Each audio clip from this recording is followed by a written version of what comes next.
One of the challenges with getting to know somebody, especially if you're trying to get to know somebody, and you don't, there needs to be a level of trust that's developed. And for instance, when I go and run, it's not time for me to go on nature excursions looking at animals, or historic building observations or photo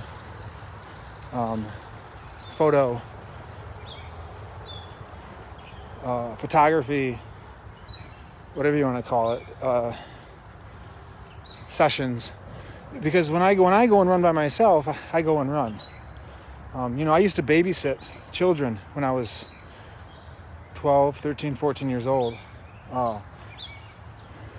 I've been on basketball teams, college level, learning from coaches. So one of the problems with when people try to get to know new people is that there's always, especially as you get older, there's these things that I've noticed that many times people have to relearn these things from people. And I suppose this would be true if you were a firefighter, or if you were a policeman, or if you were a school teacher. Doesn't matter who you are, I guess you have to relearn these things.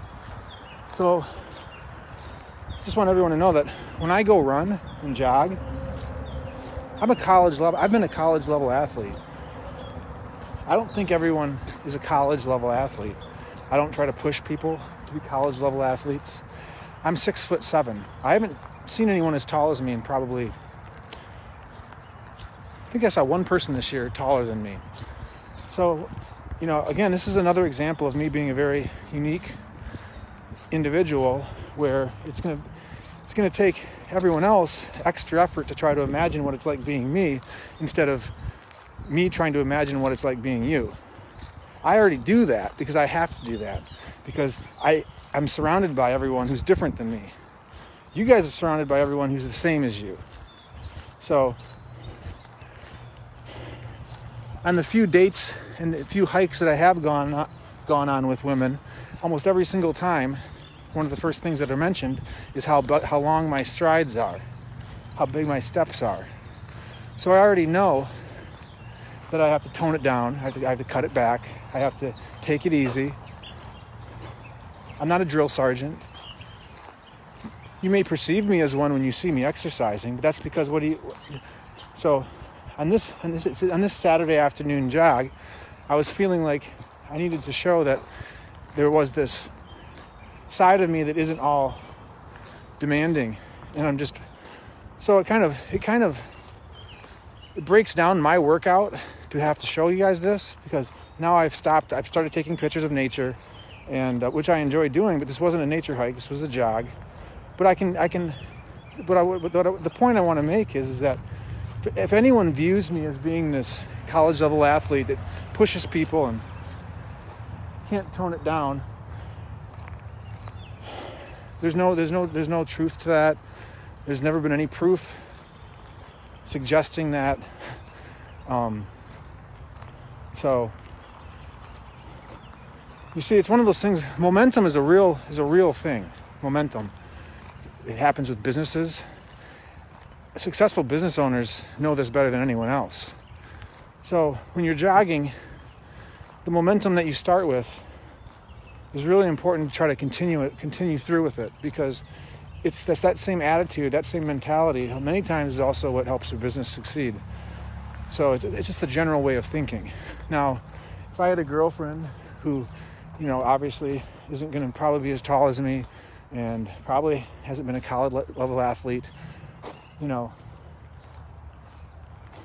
I used to babysit children. We're adults now. You just kind of know that you don't just run all the time. There's times to just take it easy with somebody. You see how they respond to what you do, and you go out and do it yourself. It's a little bit annoying that I have to talk about this, because I feel like in every way I've shown that I'm a successful person in life in many ways. I made over $500,000 selling 5-inch by 5-inch tiles in 2017. I would guess it's probably the most any artist in the whole state of Michigan known. I bet you there wasn't even an artist in the state of Michigan that made that much. Not bragging, it's just a point that needs to be made, that I have an ability, I have a skill, I have a knowledge of society, of running things that other people don't have. And you can take advantage of it, or you can continually try to test it. I suggest taking advantage of it, and I think people are taking advantage of it. But days are ticking, time's going by, and I really don't feel like my potential isn't being tapped into. I feel like many of these little games are kind of, this is not Space Odyssey kind of Star Trek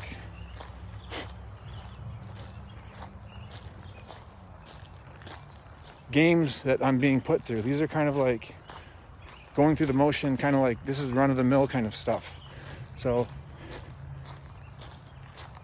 just want everyone to know that I'm trying to show you guys, but at the same time I also got to keep my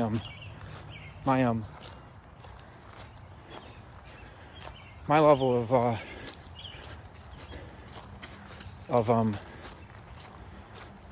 what's the word for it?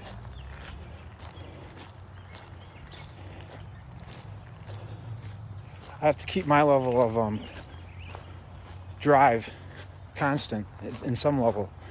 I can't always be catering to everyone else and what it is they need to learn about me. At some point, people need to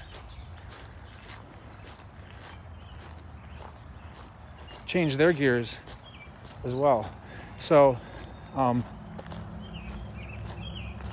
this was one of the problems that happened when I started hiring people with my business. You start hiring people, and you have a way of doing things, and if you have the attitude that it's either your way or the highway, if you have that attitude, what happens is you lose your employees.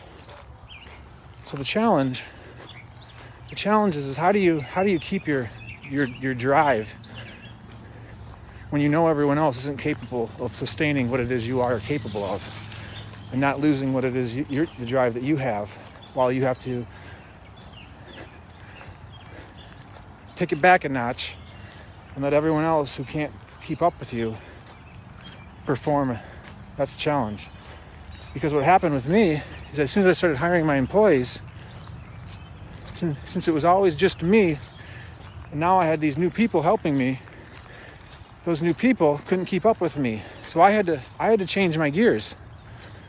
And I went from being a person that always arrived at work on time to a person that let other people get away with being a half an hour late.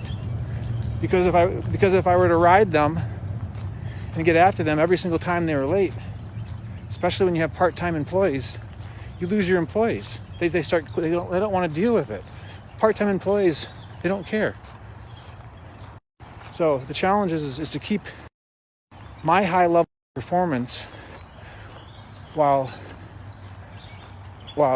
dealing with the fact that most people can't keep up with me. My legs are longer than theirs. If you want me and my body to function, it's like the golf clubs. My whole life, my golf clubs have been about, my dad's 5'9". I'm 6'7". So the longest clubs they make are these ping zings that we could find. Ping zing. So those are the clubs that we got. Well, they're only like 3 inches taller than my dad's. Well, my dad's 5'9" and I'm 6'7". What sense does that make? What sense does it make that his clubs are 2.5 inches shorter than mine when I'm 10 inches taller than him? Doesn't make any sense at all.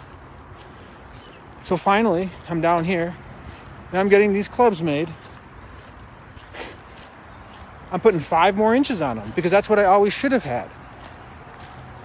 So one of the challenges in being as tall as I am, and not very many people understand. Now, people in the style and people in the clothing industries, they should know this because they also don't help me very much.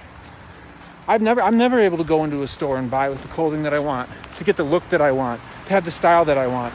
Maybe that's why I have a style, because I've been forced to make my own because no one does anything for me. So what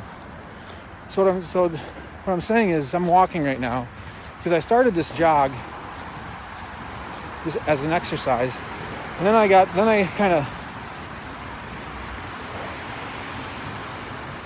kind of got the sense that, well, there's some historic buildings here, there's some nature that'd be fun to take pictures of, so let's stop my jog. Now, I don't need to go 100% all the time. I don't need to go full bore all the time. I can change gears and tone it down a little bit. So like I said, like I started this conversation, I have a girlfriend or something, and we're going to go jogging. If she wants me to go jogging with her, some people don't even want to be able to have someone to jog with them. I'm not going to sit there and leave them behind. I'm not going to be like, no, let's stop. Let's not stop. We have to keep this up. We have to keep our heart rate at this level. I'm not, some people would call that being excessive compulsive. So I don't even like to use that word. I don't like any of those terms. Just find what works for you and then do it. So,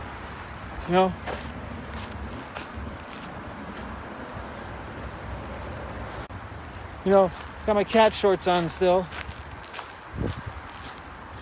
How many more days should I be wearing the cat shorts? I mean, I'm going to keep these forever. I've already put feeling into them. They're funny. It's one of those things. When should I change the gears again? So now I'm walking instead of jogging. But I can do this with somebody. I'm not gonna, I know perfectly well how to function with someone else in the picture. I used to babysit kids. Anyways, that's all I had to say about that. That's all I got to say about that. I got to add Forrest Gump to my playlist. Better check it out, Apple playlist.